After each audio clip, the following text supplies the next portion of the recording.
Countdown for blastoff. X minus 5, minus 4, minus 3, minus 2, X minus 1. Fire!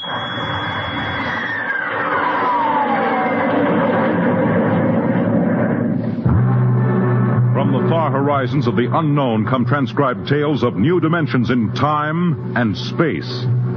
These are stories of the future. Adventures in which you'll live in 1,000,000 could-be years, on 1,000 maybe worlds. The National Broadcasting Company presents X minus 1.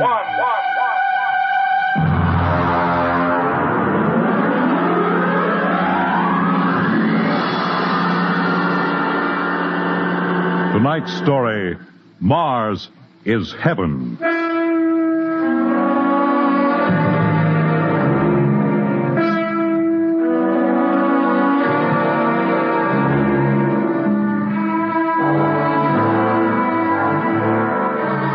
When the first space rocket lands on Mars, what will we find? Only the ruins of a dead and deserted planet? Or will there be life? Intelligent life in some strange form that we can only imagine? Will we be welcomed with open arms? Or will the Martians treat us as invaders? Only one thing is certain. Someday, a giant metal ship will take off from Earth to travel through the black velocities, the silent gulfs of space, to descend at last into the darkness of the upper Martian atmospheres. And on that day, man will finally know the answers. The day we first land on Mars.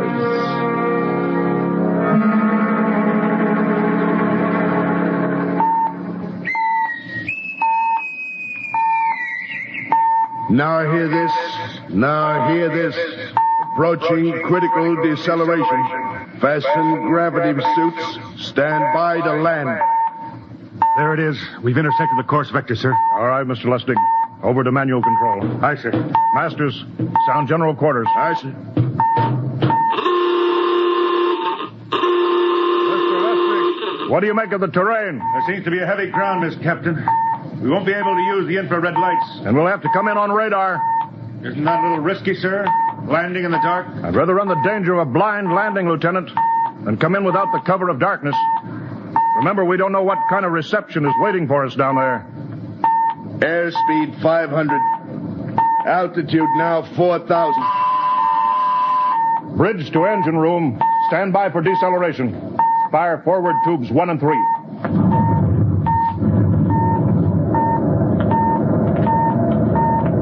Steady as she goes, Mr. Lustig. As she goes, sir. Airspeed 100.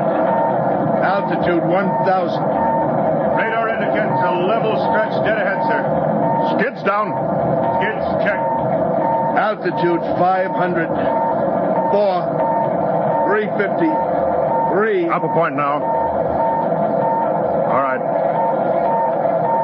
Let's set her down.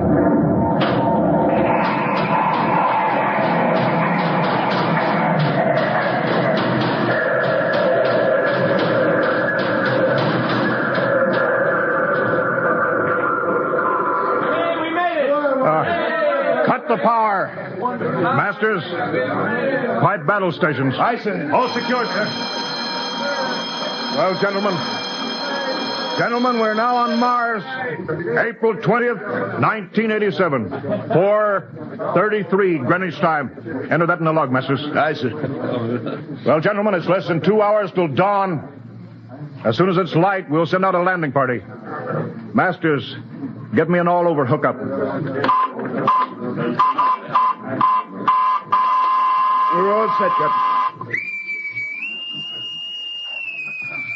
Now hear this. All right, men. The smoking lamp is lit. Well, we're on Mars. The first manned ship from Earth to land here. We don't know what we're going to find or what dangers we may face. We're 17 men on an alien world, and it's up to us whether we ever get home again. The next few hours should tell the story. And I want instant obedience to all commands. I'll court-martial the first man who doesn't jump to when he's ordered. And one other thing. We may be on Mars, but this is still a United States naval vessel.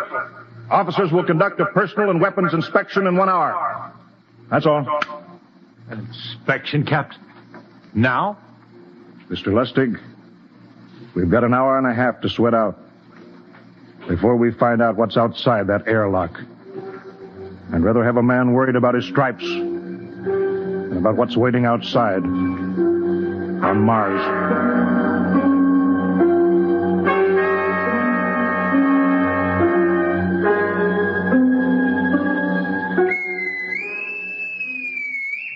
Now hear this. Landing party report to forward airlock. Captain Black, Lieutenant Hingston, Lieutenant Lustig, and Dr. Horst report immediately to forward airlock. There's now landing time -5. Well, they're paging us. You ready, Dr. Horst?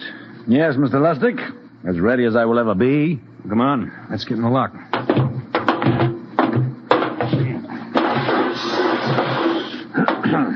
Hingston, Lustig, and Horst reporting in the airlock. Very well, sir. The captain will join you. 4 minutes to go. At least the captain would get here. What difference does it make? I just want to get it over with, that's all. Anybody got a cigarette? Yeah, I think you're smoking too much, Lieutenant Lustig. Are you nervous? Lay off, will you, Horst? Wondering what's hidden outside underneath that ground mist? I've been giving it some thought. It'll be very interesting to find out. A very unusual planet, Mars. Why? It has an atmosphere. A wonderful thing, an atmosphere. Where you find one, you find life. You mean Martians? What do you think they'll look like? Who knows? Intelligent life can take many forms. You mean they may have green skins and eyes on stalks or something? The comic book conception is possible, of course. Or they may have developed far beyond us. Perhaps they have a science that can produce weapons far more dangerous than our atomic missiles. You think we may have to fight our way out? After all, we are invaders. Now hear this. Landing time -2. All right. We heard this. Well, I'd like to find outside that airlock. Good old Illinois. Ever been there, Lustig? Only Chicago. Well, you ought to see my hometown. Green lawns, big white houses. Sounds like my hometown. My grandmother used to have one of those iron deer on the lawn. Every Halloween, we'd paint another color. One time, we painted it black and white like a Holstein cow. Where does your family live, Dr. Horst? I have no family. When I was a child, they were gassed to death in the Dachau concentration camp. Tough. No, it has its advantages. I have no ties on Earth. Nothing to lose now. I imagine I'm the only one on board who is free to enjoy our present peculiar position. All right, Masters, you can button it up now. I see. Well, gentlemen, check your sidearms. In 1 minute, we'll be the first men to set foot on Mars. Quite an honor, eh? As long as the medals are not rewarded posthumously. Still uneasy, Dr. Horst? Captain Black, I've been uneasy ever since I can remember. On Earth and on Mars. Well, 30 seconds. Give me the intercom phone, Lustig. Yes, sir. Masters? Aye, sir. Battle stations are to be manned until we return. If we're not back in 2 hours, I want no rescue party sent out. Blast off and save the ship, you understand? Aye, sir. All right. 5 seconds. 4, 3, 2, 1. Lustig, open the outer airlock. Aye, sir.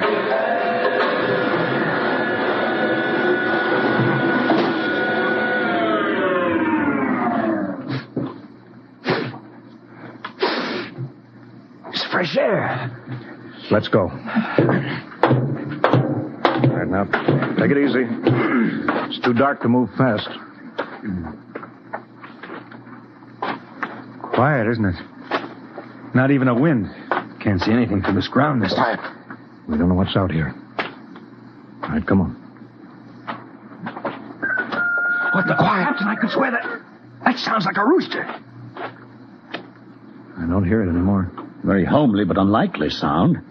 A rooster crowing on Mars? Hingston, Aye, sir. set that machine gun 25 yards to the flank. We'll stay here till the ground mist lifts. Aye, sir. What do you make of the ground, Horst? Grass. Plain grass.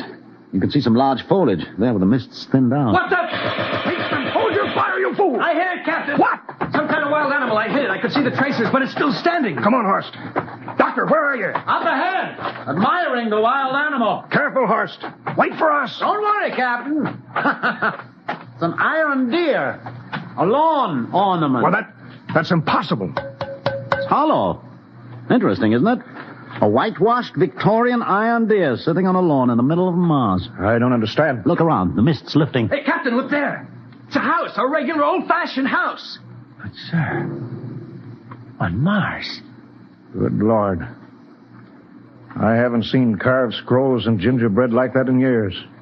Look at that porch swing. The geraniums. There. I told you it was a rooster, Captain. Give me the glasses, Lustig. I want to take a look through that front window. Well, there's an upright piano. Some sheet music on it. Lustig, it's beautiful Ohio. Oh, it can't be, sir.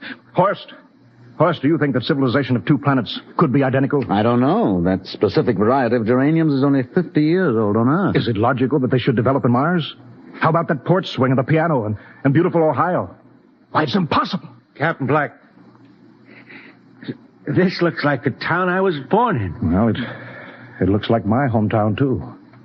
I thought of something, sir. It's the only solution. Maybe we're not the first ship to reach Mars from Earth. Don't be ridiculous, Lustig. Oh, how else can you explain it? Suppose some scientists got together. They invented some spaceship and planted a colony here. That's the only answer. That's impossible, Lustig. Been space travel, it couldn't be secret. Do you have any idea what ships cost, what industrial power is needed? No, there's got to be some logical reason. I think perhaps we might find out, Captain. The light just went on in that house. Kingston, cover that door with the machine gun. Aye, sir. All right, come on, Horst. We're going to ring that doorbell. There's got to be a scientific answer to all this.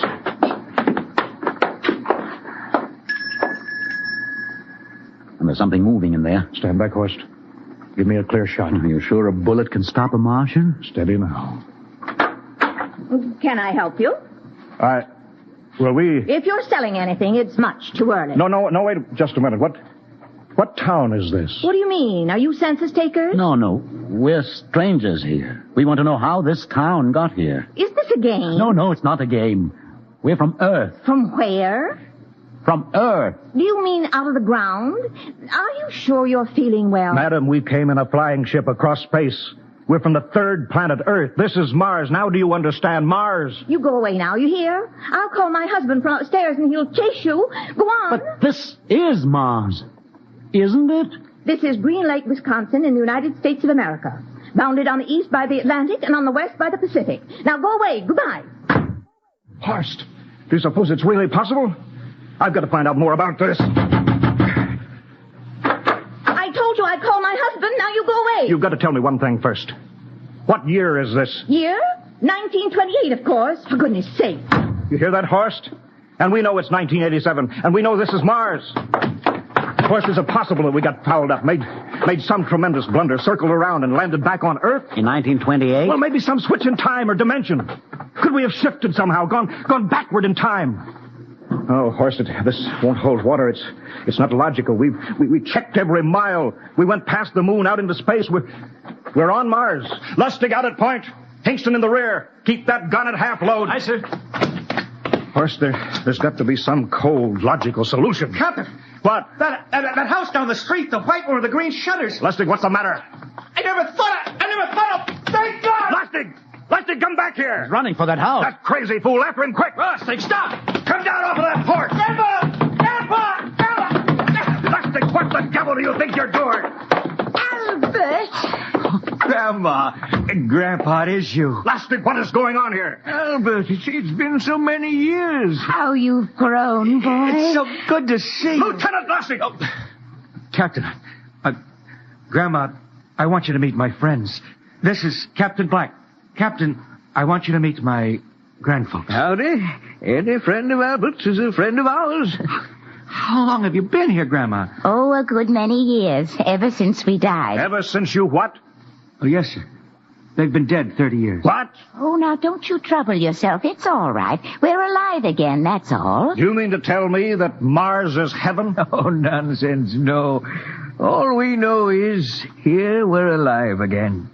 And who are we to question God's infinite ways? Well, Lustig, we're going back to the ship. Captain, I want to talk to my grandfather. Lieutenant Lustig, I don't like any part of this. You'll come back with us if I have to club you and carry you. I see. Now let's go. Heaven only knows what they've run up against back at the ship.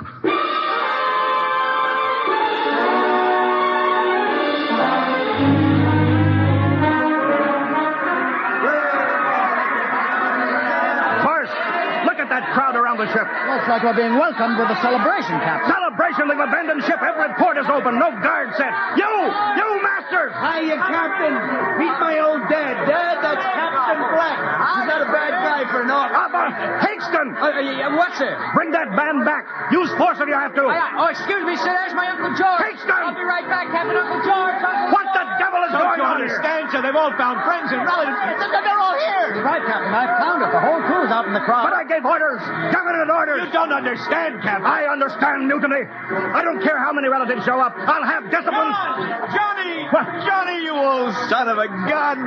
It's you. Edward. Yes. It can't be. Oh, of course it is. Johnny, you old...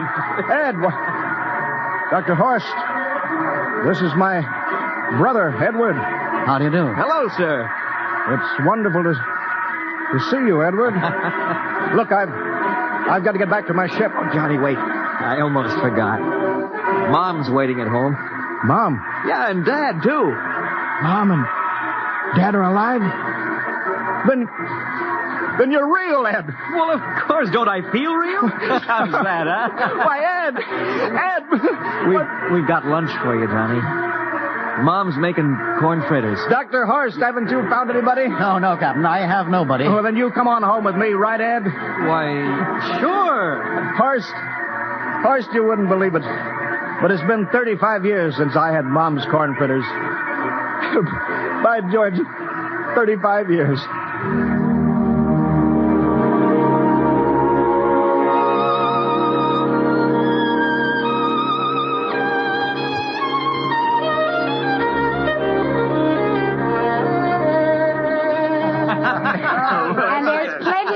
Kitchen, so don't hold back, Johnny. You too, Dr. Horst. Well, Johnny, you're still in the Navy, eh? That's right, Dad. I'm in command of the ship. We're an old Navy family, Dr. Horst. All three of our boys in the service. Yeah, Ed was the best pilot in the Pacific, too. What did happen, Ed? What's the difference? I'm here now. Yeah, but... You know, it's almost perfect. All we're missing is your brother Will. Then the whole family could be together. Well, it won't be long, Mom. Will's in charge of the XR-54. Next rocket coming out to Mars. Oh. Well, little Will. When does he leave, Johnny? Well, the takeoff's scheduled for September, but it depends on what we report. Oh, yeah. There's no question about that now, huh? No. Christmas together again. That'll be something. Sure will, yes, sirree. Well, this calls for a celebration. How about a little of the old dandelion wine, eh, Johnny? Now, Father, don't you go giving Johnny too much wine. He's a big boy now, Mother. Well, sir, isn't everything just fine? Just fine.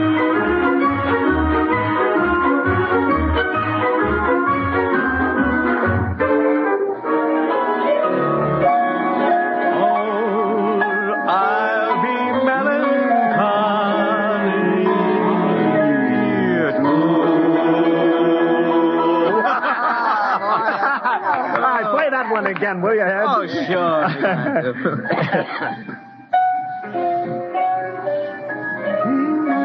Well, Dr. Horst, what are you doing sitting over here alone? What do you think of my little family? Very nice. You know, I can't understand why you didn't find any folks here, Dr. Horst. It's just a shame everybody else is so happy. Well, I never remembered my family, Mrs. Black. All I know is they were gassed at Dachau during the Second World War. When I was liberated, I was in delirium 3 months. I cannot remember anything before then. A psychiatric phenomena. Well, that's terrible. Isn't there anything anybody can do? I don't want to remember. I have not had a pleasant life. I prefer to be free of emotional entanglements. They interfere with a scientific approach. Oh, I'm sorry, Dr. Horst.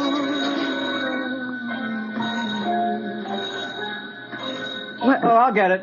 That's our ring, long and 3 shorts. I remember that. Well, maybe we'd better call it a night. You must be getting tired, Johnny. I'd better be going back to the ship. Nonsense. You stay the night. We insist. I just couldn't rest thinking of you all alone on that ship. I'll be all right. Well, Good night. Oh, wait a minute, Dr. Horst.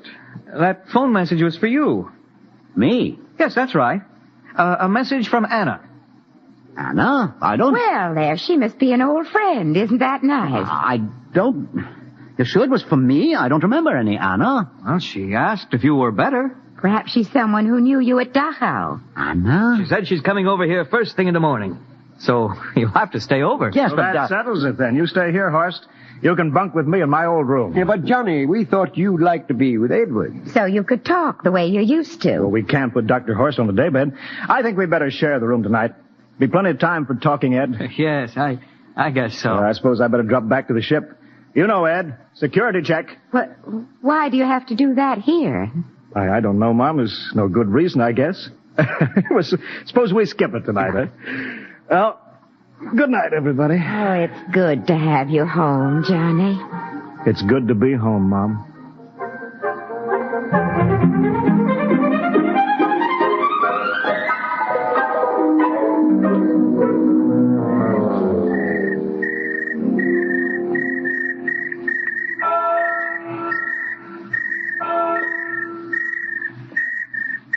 Captain Black. You asleep? No, I've been thinking about what we were expecting. Green-skinned Martians. All the time there was only Mom and Dad and Edward waiting. That's funny what tricks your imagination can play on you. Well, I guess Mars is heaven, Horst. You know, I've been thinking about Martians, too. Captain, just suppose there were Martians, and they saw us land, and suppose they thought of us as invaders. What would be the best weapon they could use against our atom bombs, huh? Oh, I don't see what you're getting at. They would want to disarm us first, huh? To wipe out all suspicion, to make us feel at home. Captain, suppose this house isn't real.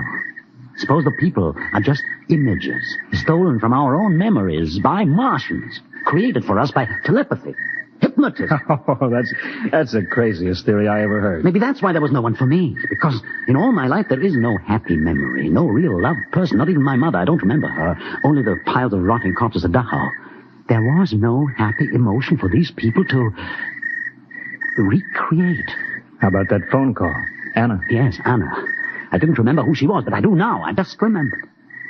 When I was freed from Dachau, sick, delirious, I raved about a wonderful, kind nurse named Anna that took care Well, of me. there you are. It's logical. She's coming to see you tomorrow. But there was no Anna. I'd been nursed by a man. What? Anna was only a dream.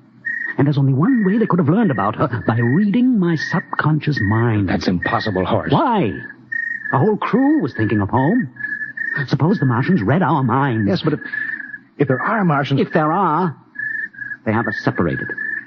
Each man in a different house, sleeping, trusting. No one at the guns. I left my pistol downstairs. Do you think there's something to this, Horst? It's a perfect trap, Captain. Who would suspect his own mother, his grandparents? How easy. Just a knife in the heart of each sleeping man. That's impossible, Horst. But we've got to get back to the ship. Listen. The crickets have stopped. Come on. We don't know when they change back to whatever they really are. All right, careful.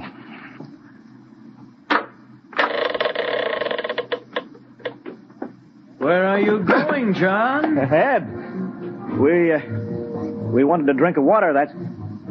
That's all, Ed. You're not thirsty, John. You don't want a drink. Look out! You don't want a His drink. face! It's changing! He's a Martian! Run, horse! Run! You can't get away, John. This way, horse! Horse! Where are you?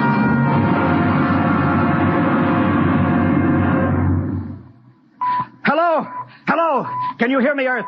This is Captain John Black, the XR-53 calling from Mars. I've locked myself in the ship, but they've crippled it. I can't take off or fire the guns, and they're coming for me now, the Martians. I'm all alone here. All the rest are dead. Hinkston, Lustig, Dr. Horst. Poor Horst, he didn't even reach the door. Listen! They're trying to break through the hull. Edward and Mom and Dad and all the folks. But they're changing now. They're melting and changing back into... They're Martians. Can you understand? Martians, not men. They make us think that Mars was heaven and we fell into the trap. Can you hear me, Earth? You've got to stop the next rocket. Listen, tell my brother Will. Tell my brother not to come. They'll trap him too. They'll kill them all. Hello? Hello? Can you hear me, Earth?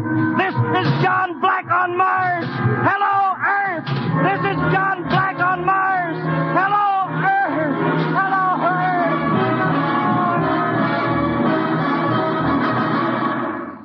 Tonight, X-1 has brought you the science fiction classic, Mars is Heaven, written by Ray Bradbury and adapted for radio by Ernest Kenoy.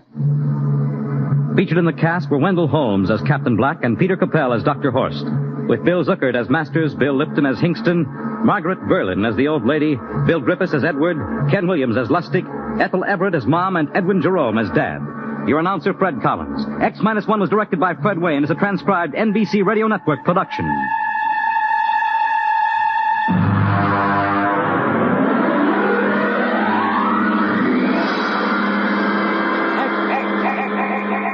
-1.